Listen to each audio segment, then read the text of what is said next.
요한복음 강의 42번째 시간이고요. 제목은 그리스도는 우리를 선명하게 하신다입니다. 그리스도는 우리를 선명하게 하신다. 유대인 무리와의 마지막 대화입니다. 유대인 무리와 계속해서 대화를 꽤 긴 시간 동안 나누셨는데 이제 그 마지막 본문 부분으로 우리가 들어와 있죠. 자, 다시 한번 이 유대인 무리가 어떠한 사람이었는지 여러분 우리가 생각을 해볼 필요가 있어요. 어떤 사람들이었죠? 예수님을 반대하거나 공격했던 사람들이 아니에요. 예수님을 믿는다고 하고 예수님을 찾아온 사람들입니다. 이것이 이 대화에서 굉장히 중요한 부분이라고 했어요. 그런데 중요한 게 있죠. 예수님은 유대인들의 이 말, 예수님을 믿는다고 했던 이 말을 믿지 않으셨어요. 믿는다고 했지만 예수님은 믿지 않았어요. 그들의 믿음을 인정하지 않았다는 겁니다. 당연히 이 유대인 무리는 반발을 했습니다. 보통 사람들은 인정받지 못하면 반발을 하는 경향들이 있죠. 유대인 무리도 마찬가지였던 것 같아요. 예수님께 믿음을 인정받지 못하자 그들이 예수님께 반발을 하기 시작을 해요. 그런데 여러분 쭉 살펴보았듯이 시간이 지날수록 어떻습니까? 예수님의 말씀이 옳다는 것이 증명이 되죠. 그들의 믿음이 가짜라는 사실이 드러나기 시작을 했다는 겁니다. 그리고 오늘 본문에 보시면 그들의 믿음의 정체성이 아주 명확하게 드러나요. 사실 그들은 처음부터 아주 애매모호한 상태였어요. 예수님께 찾아와서 내가 예수님을 믿는다고 말했던 그 처음 순간부터 사실은 굉장히 애매모호한 상태였다는 겁니다. 이것도 아니고 저것도 아닌 그런 상태였다라는 것이죠. 그래서 예수님을 믿는다고 자처했지만 사실 그들의 마음 속에는 그들의 마음을 지배했던 종교는 여전히 유대교였다는 것이죠. 유대교에 대한 믿음, 유대교 진리와 신념에 대한 믿음이 그들 마음속에 훨씬 더 강하게 있었다는 겁니다. 이것을 예수님께서 긴 대화를 통해서 폭로하고 계신 거예요. 그리고 그들에게 계속해서 참된 믿음을 요청하시죠.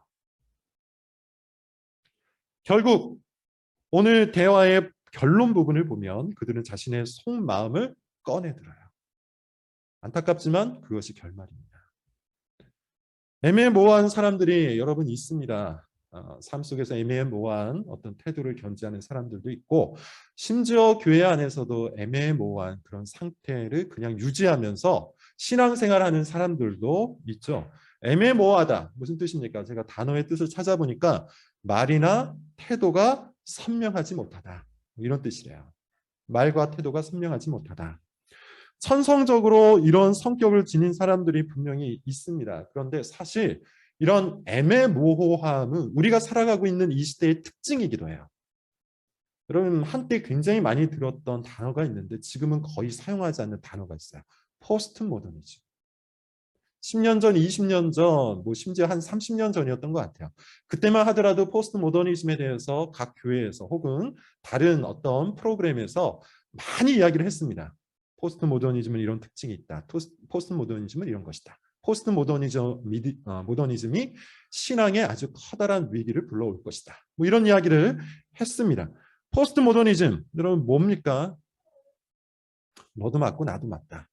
너도 틀리고 나도 틀리다. 무엇이 진리인지 알 수 없다. 모든 것은 다 상대적일 뿐이다. 방금 말씀드린 것처럼 애매모호하다라고 말하는 것. 애매모호한 상태를 그냥 그대로 인정하는 것. 이게 포스트 모더니즘이에요. 그런데 요즘에는 이 포스트 모더니즘이라는 말을 잘 쓰지 않죠. 요즘에 유행하는 말은 뭡니까? 요즘 사실 사상계를 지배하는 말은 포스트 트루스예요. 몇 번 말씀을 드렸습니다. 탈진실의 시대. 탈진실의 시대. 탈진실의 시대는 여러분 뭡니까? 맞아도 되고 틀려도 되다. 이게 팩트여도 되고 팩트가 아니어도 상관이 없다. 사실이어도 되고 사실이 아니어도 된다. 나는 믿고 싶은 것만 믿겠다. 이게 포스트 트루스예요. 믿고 싶은 걸 믿겠다. 애매모호한 태도, 애매모호한 상태를 긍정적으로 인정하는 시대. 이게 지금 우리가 살아가고 있는 시대라는 겁니다. 그 결과가 여러분 뭘까요? 애매모호함의 결과는 반드시 혼란이에요. 더 나아가 애매모호함의 결과는 거짓입니다. 거짓에 잠식되는 거예요. 포스트 모더니즘이 포스트 트루스로 변한 시대의 흐름을 여러분 생각을 해보세요. 이것도 맞고 저것도 맞고 이것도 틀리고 저것도 틀릴 수 있다라는 포스트 모더니즘이 이제는 뭐가 됐습니까? 그냥 내가 믿는 바가 사실이라고 믿겠다. 포스트 트루스가 되어버린 거예요. 진리를 추구하지 않으면 반드시 거짓이 그 자리를 차지합니다. 진리를 추구하지 않으면 반드시 거짓에 잠식돼요. 그런 의미에서 여러분 거짓과 진리 사이에는 애매모호한 태도가 있을 수가 없는 거예요. 있어서는 안 되는 거예요. 조금 다른 이야기지만 여러분 인간관계도 사실 그렇지 않아요? 제가 최근에 본 어떤 프로그램이 있습니다. 청춘 남녀들을 모아놓고서 서로의 짝을 찾아가는 그런 TV 프로그램이에요. 뭐 굉장히 많이 있으니까 여러분께서 알 법한 그런 TV 프로그램 중에 하나입니다. 근데 여기 어떤 여성이 있는데 이 여성이 굉장히 애매한 태도를 보여요. 그냥 이 여성의 생각은 이랬던 것 같아요. 모든 사람들이 다 즐겁고 행복하게 잘 놀다가 짝을 찾으면 되겠다. 이런 마인드를 가지고서 마음에 있는 남성이 있었음에도 불구하고 모든 남성들에게 다 친절을 베풀었어요. 제가 볼 때는 아주 쓸데없는 친절이었어요. 그리고 한껏 웃어줍니다. 그러자 문제가 생겼어요. 어떤 남성이 이 여성의 태도를 보고서 자기를 좋아한다고 확신을 한 거예요. 자기를 보고 웃어준다. 자기가 농담만 하면 항상 웃는다. 나에게만 친절을 베푼다. 이렇게 이제 착각을 한 겁니다. 그래서 이 남성이 이 여성에게 집착을 하기 시작해요. 근데 사실 이 여성은 좋아하는 남자가 있었어요. 그런 와중에도 이 여성이 계속해서 애매모호한 태도를 유지합니다. 어떻게 됐을까요? 혼란 그 자체죠. 이 여성은 아무것도 얻지 못했어요. 지금 여기에도 우리 청춘 남녀 아직 결혼하지 않은 청년들이 많이 있지만 여러분 배우자를 찾는다는 것은 사실은 점점 더 태도를 명확하고 선명하게 하는 겁니다. 우리가 20대 초반에 어때요? 이 사람도 좋고 저 사람도 좋은 것 같죠? 근데 이제 배우자를 찾아야 되는 나이가 되면 어떻습니까? 그런 태도를 깨고 명확하게 하는 거예요. 선명하게 하는 거예요. 한 사람에게 우리의 마음을 주는 것이죠. 부부도 사실 그러하죠. 부부는 더욱더 그러해야 되죠. 더욱더 선명하고 분명한 어떤 태도를 견지해야 돼요. 이래도 되고 저래도 되고 이 여자에게 이렇게 해도 되고 저 여자에게도 저렇게 해도 되고 이 남자에게 저렇게 해도 되고 저 남자에게도 저렇게 해도 되고 그러면 부부관계가 유지될 수 없어요. 혼란 그 자체가 될 겁니다. 마치 그와 같다는 거예요. 진리를 추구한다는 것은 거짓과 결발하는 겁니다. 진리에 대해서 아주 명확한 태도를 드러내는 겁니다. 진리에 대해서 선명하게 태도와 자세와 삶을 만들어내는 것, 그것을 보여주는 거예요. 오늘 본문을 여러분 한번 보십시오. 자신이 믿는 바를 실토하는 유대인들이 나오죠. 결국에는 그들이 자신의 믿음을 선명하게 드러내요. 52절부터 53절입니다. 우리 한번 읽어보고 계속 설명을 드리겠습니다. 52절, 53절 시작. 유대인들이 이르되 지금 내가 귀신 들린 줄을 아노라. 아브라함과 선지자들도 죽었거늘 내 말은 사람이 내 말을 지키면 영원히 죽음을 맛보지 아니하리라 하니 너는 이미 죽은 우리 조상 아브라함보다 크냐 또 선지자도 죽었군 너는 누구야? 본문에서는 명확하게 드러나지 않지만 여러분 쭉 우리가 문맥을 쫓아서 읽다 보면 이 말을 했던 유대인들의 어감 정도를 찾아낼 수 있는데 유대인들이 이 말을 어떻게 했을 것 같습니까? 그냥 차분하게 조용히 이야기했을 것 같습니까? 아니면 소리를 지고 악다구니를 쓰면서 얘기했을 것 같아요. 소리를 질렀겠죠. 악을 쓰면서 얘기했을 거예요. 네가 귀신 들렸다. 네가 아브라함보다 크냐? 네가 선지자들보다 크냐? 도대체 너는 네가 누구라고 생각하느냐? 아마 이렇게 화를 내면서 악을 지르며 이야기를 했을 거예요. 자, 여러분 이 장면을 머릿속에서 한번 그려보시면서 30절, 31절과 비교를 좀 해봅시다. 30절, 31절 제가 읽을게요. 이 말씀을 하심에 많은 사람이 믿었더라. 31절 그러므로 예수께서 자기를 믿은 유대인들에게 이르시되 너희가 내 말에 거하면 참으로 내 제자가 되리라. 지금 30절, 31절에서 예수님의 말씀을 듣고 예수님의 제자가 되려고 찾아온 유대인 무리들이에요. 예수님을 믿는다고 이야기했어요. 그런데 오늘 본문의 결론 52절, 53절을 봤더니 그들이 예수님께 손가락질을 하며 악다구니를 쓰고 있어요. 도대체 네가 누구길래? 너는 너로 자신을 누구라고 생각하냐?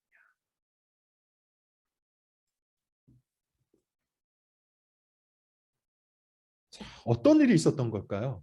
이 30절, 31절과 52절, 53절 사이에 어떤 일이 있었기에 이 믿음을 고백했던 유대인들이 이렇게 악을 쓰는 난폭한 사람들로, 무리들로 변하게 된 걸까요? 이 가운데서 예수님이 했던 말씀은 두 가지입니다. 첫 번째, 아버지와 나는 하나다. 아버지를 믿는 자는 나를 믿고 나를 믿는 자는 아버지를 믿는다. 이것이 예수님께서 가르치셨던 교리예요. 두 번째는 뭐죠? 나를 믿는다는 것은 내 말 안에 거하는 것이다. 내 말을 행하는 것이다. 내 말을 지키는 것이다. 이것이 그 교리에 의한 삶이었어요.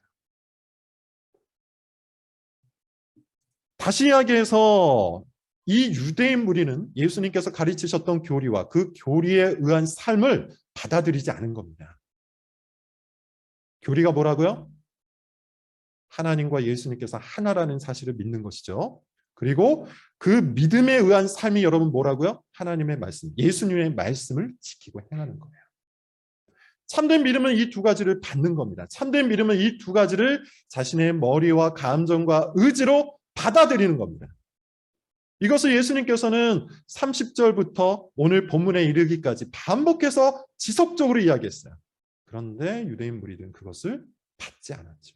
그리고 결국 예수님께 손가락질을 하며 악을 쓰고 있는 겁니다. 54절부터 55절을 보세요. 지금 제가 방금 설명한 그 얘기를 예수님이 한 번 또 반복을 하세요. 54절부터 55절입니다. 읽어볼게요. 시작. 예수께서 대답하시되 내가 내게 영광을 돌리면 내 영광이 아무것도 아니니 돌린 내 아버지시니 곧 너희가 너희의 하나님이라 칭하는 그이시라. 너희는 그를 알지 못하되 나는 아노니 만일 내가 알지 못한다 하면 나도 너희같이 거짓말쟁이가 되리니 나는 그를 알고 또 그의 말씀을 지키노라. 54절 55절을 보면 그러면 어떻습니까? 지금 방금 제가 설명했던 그 교리와 그 교리에 의한 삶을 예수님께서 이야기하고 계시죠. 그러나 이 예수님의 말씀을 받아들이지 못한 사람들이 소위 말해서 믿음을 스스로 고백했던 사람들이 이제 예수님을 공격하기 시작해요. 그게 56절부터 59절입니다. 자, 한번 읽어볼게요. 56절부터 59절 시작. 너희 조상 아브라함은 나이 때 볼 것을 즐거워하다가 보고 기뻐하였느니라. 유대인들이 이르되 내가 아직 50세도 못 되었는데 아브라함을 보았느냐. 예수께서 이르시되 진실로 진실로 너에게 이르노니 아브라함이 나기 전부터 내가 있느니라 하시니 그들이 돌을 들어 치려 하거늘 예수께서 숨어 성전에서 나가시니라. 자, 어떻습니까? 56절을 보면 다소 어려운 이야기가 나오는데 이게 소위 말하는 그리스도의 선제성, 곧 그리스도의 먼저 계심이라는 뜻이에요. 우리가 이미 요한복음 앞부분에서 이야기를 들었죠. 예수님께서는 창조와 함께 하셨어요. 창조를 할 때 함께 하셨던 분이에요. 그러므로 당연히 예수님께서는 역사의 시작과 함께 계셨기에 아브라함이 나기 전부터 함께 있었던 것이죠. 예수님께서 하나님이라는 사실을 우리가 믿는다면 예수님의 이 말씀을 당연하게 받아들일 수 있을 겁니다.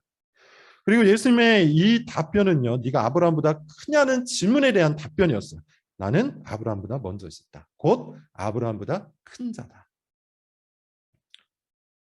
그런데 유대인들은 분노를 합니다. 이 말을 받아들이지 않았죠. 지금까지 예수님께서 계속해서 설명했던 나와 아버지는 하나다라는 이 교리를 받아들이지 않은 겁니다. 그래서 57절을 보면 이렇게 얘기해요.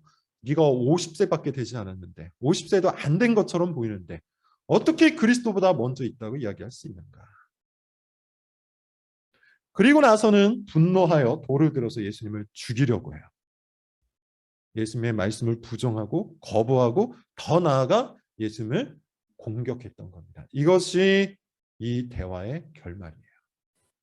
안타깝지만 이렇게 믿음을 고백했던 한 무리들이 예수님을 거부하면서 떠나버렸어요. 자, 그렇다면 여러분, 이제 이 본문에 대한 해설은 다 끝났는데요. 이 본문을 갖고 우리가 어떠한 교훈을 찾아야 될지를 좀 고민해 볼 필요가 있습니다. 질문은 이 두 가지가 될 수 있어요. 첫 번째, 왜 그들은 믿었다가 떠났을까? 도대체 이 유대인 무리들은 믿는다고 예수님을 찾아왔는데 왜 결국에는 예수님께 공격을 하며 떠나버릴 수밖에 없었는가? 일단 가장 간단한 답변은 이겁니다. 그들은 처음부터 참된 믿음을 갖고 예수님을 믿은 게 아니죠. 그들의 믿음은 진리와 거짓 모두의 양다리가 걸쳐져 있는 믿음에 불과했어요. 그들이 단지 그것을 깨닫지 못했을 뿐입니다. 그래서 예수님께서는 지속적으로 그들과 대화를 나누면서 그것을 깨닫게 하시고 깨닫게 하는 게 목적이 아니었죠. 목적은 뭐예요? 그러므로 너희가 참된 믿음을 가지라. 이것을 예수님께서 계속해서 말씀하셨어요. 그러나 그들이 그걸 거부한 겁니다. 자, 그러면 여기서 한 가지만 우리가 더 살펴보죠. 그러면 그들은 왜 이토록 애매한 태도로 예수님을 믿는다고 했을까? 처음 예수님을 믿는다고 찾아왔잖아요. 그런데 왜 그들은 그런 애매한 태도를 갖고 믿는다고 착각을 하고 있었을까요? 두 가지 원인이 있는데요. 첫 번째, 그들은 예수님을 믿는다는 것이 사실 무엇인지 몰랐어요. 굉장히 중요한 겁니다. 쉽게 말하면 맹신이었어요. 잘 알지도 모른 채 믿은 거예요. 예수님을 믿는다고 생각은 했지만 사실 그거는 마치 인상 비평 같은 거야. 여러분, 인상 비평이 뭡니까? 자세히 분석하고 자세히 들여다보고서 평가를 하는 게 아니라 한번 쓱 보고 아 그렇구나. 대충 인상만 보고 평가하는 것, 이걸 인상 비평이라는 거예요. 마치 그런 것처럼 이 유대인들은 예수님을 한번 슬쩍 보고 괜찮아 보였던 거예요. 예수님의 말씀을 한번 대충 들어보고 뭔가 신선했던 거예요. 그렇지만 예수님이 진짜로 누구신지, 그리고 예수님의 말씀이 무엇인지, 예수님께서 그들에게 요구하는 것이 무엇인지를 깨닫자 예수님을 떠나버린 겁니다. 그것이 아주 선명하게 드러나자 그들은 더 이상 애매한 태도를 유지할 수가 없었어요. 예수님께서는 애매한 태도를 우리에게 요청하는 분이 아니기 때문이에요. 여러분, 이런 예는 우리가 사실 굉장히 많습니다. 예컨대 직장을 고를 때도 우리가 그러지 않습니까? 밖에서 볼 때는 뭔가 굉장히 멋있어 보이고 있어 보여서 그것들을 선택해서 들어가 봤는데 안쪽에 들어가 보니 어때요?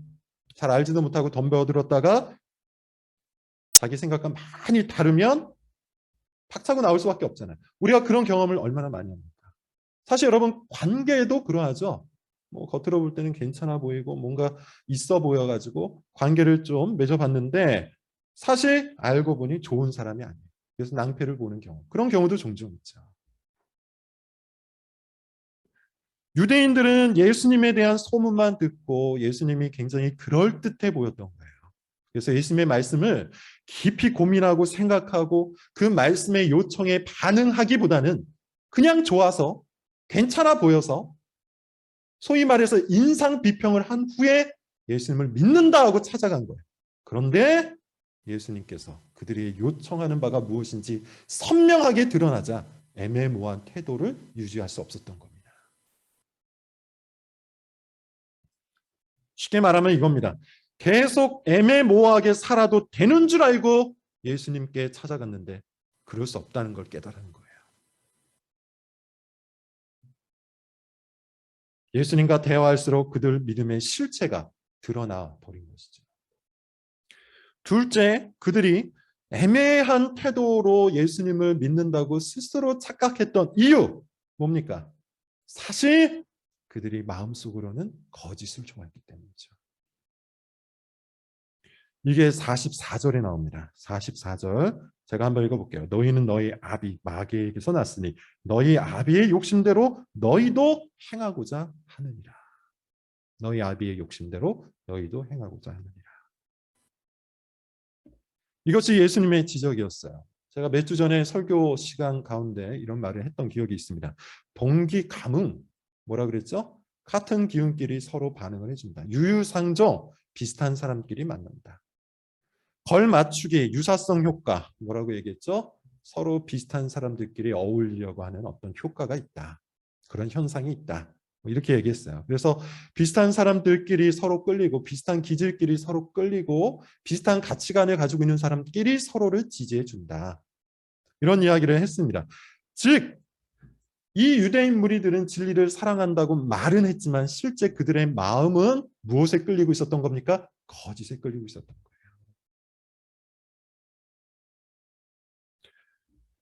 거짓에 더 마음이 있었던 겁니다. 거짓이 싫지 않았던 거예요. 그래서 예수님께서 진리를 갖고 명확하고 분명한 태도를 요청하시자 어떻게 하는 거예요? 예수님을 떠날 수밖에 없었던 것이죠. 쉽게 이야기하면 그들은 거짓이 그리 나쁘게 느껴지지 않았던 겁니다. 그래서 항상 애매모호한 태도를 보여줬던 거예요. 제가 읽은 책이 하나 있습니다. 스카펙이라는 분인데 유명한 분이라 여러분 아실 거예요. 스카펙이라는 그 심리학자가 쓴 책인데 그 책 중에 악의 심리학이라는 파트가 있어요. 그 파트에서 나온 에피소드입니다. 어떤 여성이 이 스카펙 박사에게 상담을 요청했다고 해요. 이 여성의 특징이 뭐였냐면 항상 나쁜 남자를 만나는 거. 그게 특징이었대요. 그래서 어떤 사람이었냐면 폭력을 행사 아니면 사기를 쳐가지고 돈을 착취를 해요. 이거 몸과 마음을 약탈하는 그런 사람이었어요. 그런데 한참 동안 상담을 한 후에 꽤 오랫동안 상담을 했다고요. 한참 꽤 오랫동안 상담을 한 후에 이 스카펙 박사가 이 여성의 정체를 알아냈는데 이런 질문에 이 여성이 이렇게 답변을 했대요. 왜 알면서 이렇게 나쁘고 못된 남자들을 만납니까? 뭐라고 답변을 했냐면 사실 저는 그게 싫지 않아요 라고 이야기를 했대요. 그러면서 이 스카페 박사가 하는 말이 알고 보니 이 여성도 상당한 악인이었답니다. 악과 악은 서로를 사랑한다. 이렇게 결론을 내요. 동기감옥, 유유상종, 걸맞추기 게임에서 얘기한 것처럼 거짓과 거짓은 서로를 지지해줘요. 비슷한 가치관과 비슷한 기질을 가지고 있는 사람들은 같이 함께 어울리고 서로 매력을 느껴요. 그래서 애매모호한 태도를 늘 유지해요. 말씀을 좋아하는 것처럼 보이지만 사실은 마음으로는 거짓을 사랑하는 거예요. 그러나 여러분, 지금 우리가 본문에서 살펴보고 있듯이 애매모호한 태도는 참된 믿음이라 할 수 없어요. 진리를 향한 그리스도를 향한 참된 믿음을 가지고 있는 사람은 반드시 선명하게 자신의 삶을 만들어갑니다.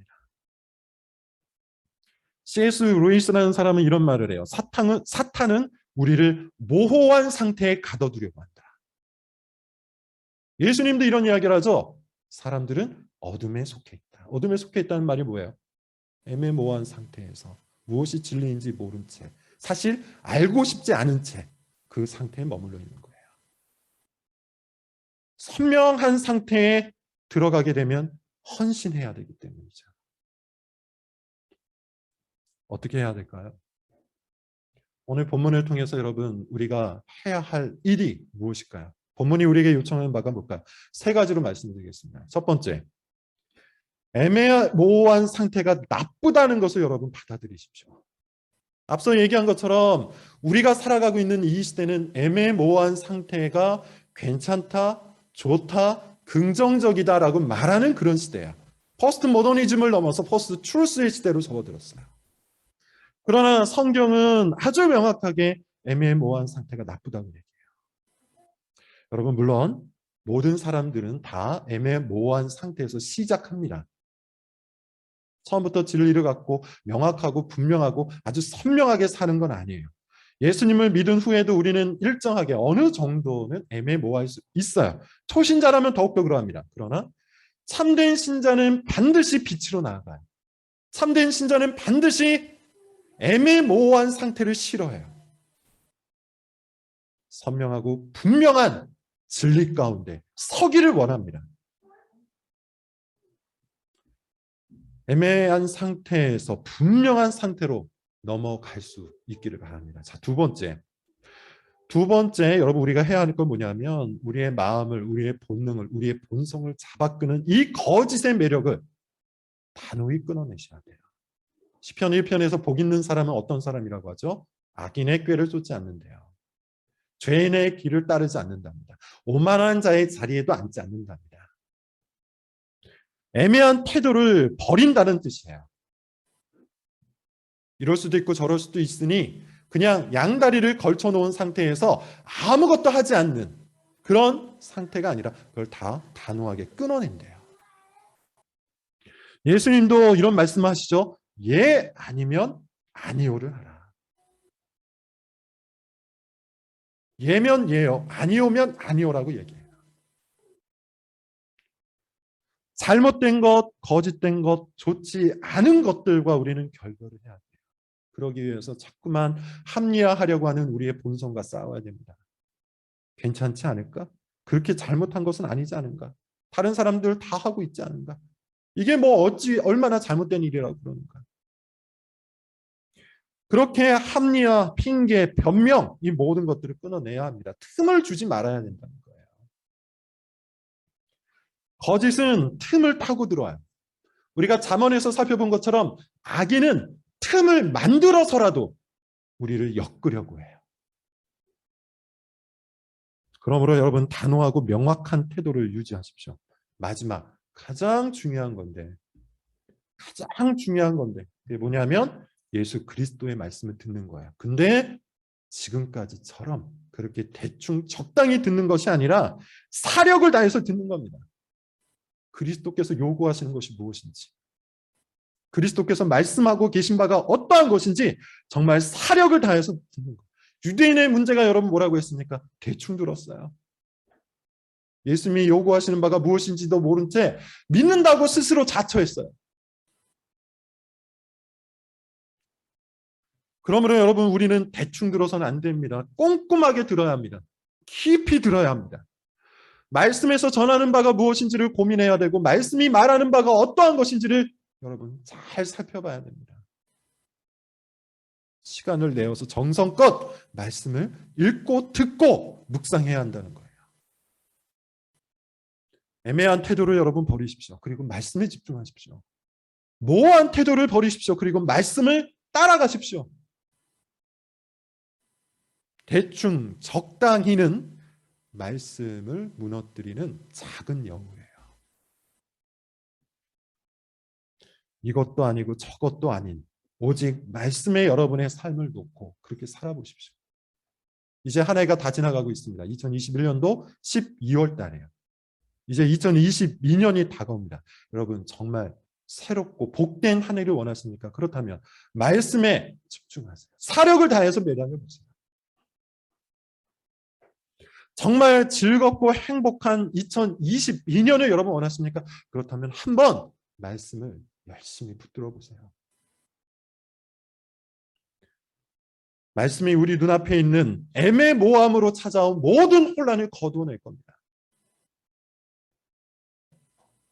말씀이 우리의 삶을 다시 한번 생동감 있게 회복시킬 겁니다. 말씀에 여러분의 삶을 거시기를 바랍니다. 여러분 한 사람만 우리가 본문을 통해서 찾아보고 설교를 마칠게요. 3장을 보겠습니다. 요한복음 3장 우리가 지난번에도 한번 봤던 것 같은데 오늘 본문의 주제와 연결돼서 한 번만 더 찾아볼게요. 3장 1절입니다. 같이 한번 읽어볼까요? 시작. 그런데 바리새인 중에 니고데모라 하는 사람이 있으니 유대인의 지도자라. 자, 여러분 이 니고데모라 하는 사람은 바리새인이었고 유대인의 지도자였어요. 그리고 예수님을 믿는다고 하고 찾아온 사람이에요. 어떻게 알 수 있냐면 2장을 보시면 2장 23절을 보면 많은 사람들이 예수님께서 행하시는 표적을 보고 그의 이름을 믿었다고요. 그런데 24절을 봤더니 예수님이 그 믿음을 믿지 않았다고 합니다. 동일한 믿음을 갖고 니고데모가 예수님께 온 거예요. 2절에 이렇게 얘기합니다. 당신이 행하시는 이 표적을 아무도 할 수 없습니다. 즉 지금 현재 3장의 니고데모는 예수님이 인정하지 않는 믿음을 갖고 있는 사람이에요. 그리고 예수님과 대화를 나누죠. 예수님의 말씀을 온전히 이해하지 못했어요. 뭔가 굉장히 애매하고 모호한 상태였어요. 그것을 본문은 어떻게 표현하죠? 3장 2절을 보면 그가 밤에 왔다로 표현하고 있어요. 낮에 당당히 그리스도를 믿는 믿음으로 예수님을 찾아온 게 아니라 밤에 몰래 찾아온 거예요. 애매하고 모호한 태도로 예수님을 대하고 있었어요. 자, 그런데 그가 어떻게 변하는지 봅시다. 7장 50절이에요. 자신의 믿음을 드러내기 싫어했던 이 니고데모가 7장 50절에서 이렇게 이야기를 합니다. 한번 읽어볼까요? 시작. 그 중에 한 사람 곧 전에 예수께 왔던 니고데모가 그들에게 말하되 우리 율법은 사람의 말을 듣고 그 행한 것을 알기 전에 심판하느라. 자, 여기까지 어떻습니까? 애매하고 모호한 태도를 유지했던 이 니고데모가 유대인 바리새인들이 모여있는 그 회의장에서 자신의 태도를 드러내죠. 예수님 편을 들어요. 점점 그의 믿음이 선명해지고 있어요. 그의 믿음이 아주 선명해졌던 시기를 한번 보죠. 19장입니다. 요한복음 19장 39절.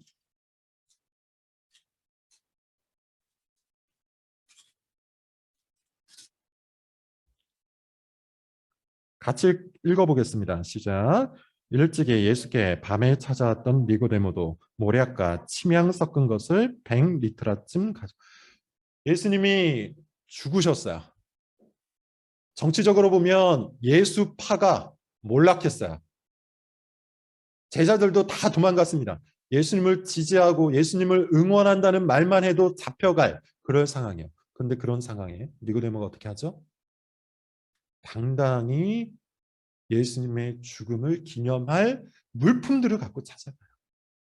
그 믿음을 선명하게 드러낸 겁니다. 여러분, 우리가 예수 그리스도를 믿는다라는 것은, 예수 그리스도를 믿고 성장해 간다는 것은 우리의 삶과 태도와 믿음이 점점 더 선명해지는 거예요. 니고데모와 같이. 애매할 수 있어요. 모호할 수 있어요. 그러나 거기에 머물러 있으면 안 됩니다. 계속해서 거기에 머물러 있다면 여러분, 우리가 혹시 유대인 무리에 속해 있는 것은 아닌지 생각해야 돼요. 예수 그리스도를 여러분 바라보십시오. 그리스도의 말씀을 사력을 다해서 들여보십시오. 그리스도께서 우리를 선명하게 해주실 겁니다. 기도하겠습니다.